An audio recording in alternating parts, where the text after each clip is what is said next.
Morning guys! So yun, excited for today kasi nga darating na yung aming bagong sofa. Yan, enlist namin yung sofa namin before. Kung makikita nyo yung dati naming sofa, ito po siya. Ayan. More than 5 years na po yata yung sofa. Hindi, actually, 4 years na kami dito sa bahay, pero yung sofang yan, nandito na.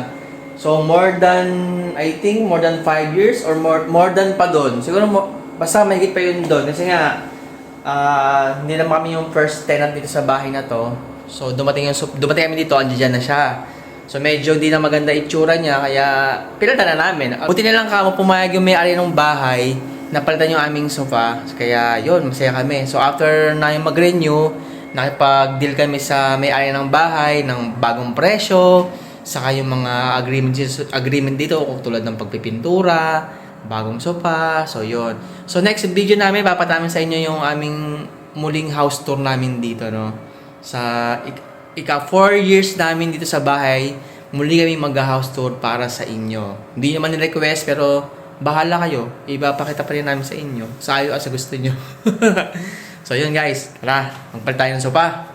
Saktong-sakto itong araw na to, dumating na nga yung in-order naming sofa. Actually, made to order siya kasi nung sa model na pinuntahan namin dun sa shop, iba yung tela niya. So, pinapalitan namin na medyo darker para medyo hindi siya dumi at tumagal pa sa amin ng mas mahaba pang panahon. Yun din ang request kasi na may-ari eh. Medyo darker yung color, kaya rin siya pumayang palitan. So, dumating siya after 2 weeks. So, 2 weeks kaming walang sofa dito, guys. Biruin nyo, 2 weeks kami nag-itiis dito sa aming bahay na walang sofa. Kundi gamit lang namin ay yung camping chair. Marahil isa kayo sa mga taong magatanong sa amin, gaya ng iba na sinasabing, sa kabila ng tensyon na nangyayari dito sa Middle East, bakit kami ay abala dito sa pagpapalit ng mga gamit sa bahay namin, pagpapaganda, pagpapapintura. So, isa lang sagot namin dyan, guys. We are safe here. So, we want to feel more safe at sa comfortable sa bahay namin. So, kaya, yun, pinili namin maging natural pa rin. Yung hindi kami nag-aalangan. Actually, meron pa rin konting kaba, pero mas more on safe ang nararamdaman namin and secure dito sa bansang UAE. Ayun na guys, kompleto na. Tapos na. Okay. So, saktong-sakto talaga siya sa space na provide namin dyan. So, ngayon is arrange lang namin kung paano pang pwede namin magawa dito.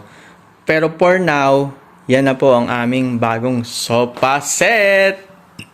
O diba guys, ang bilis lang. So thank you sa aming may-ari ng bahay dahil pinagbigyan ang aming request na magpalit ng sofa. So yan, L-shape siya. Ganda.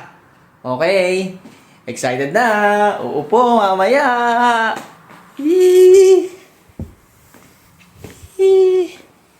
Saya.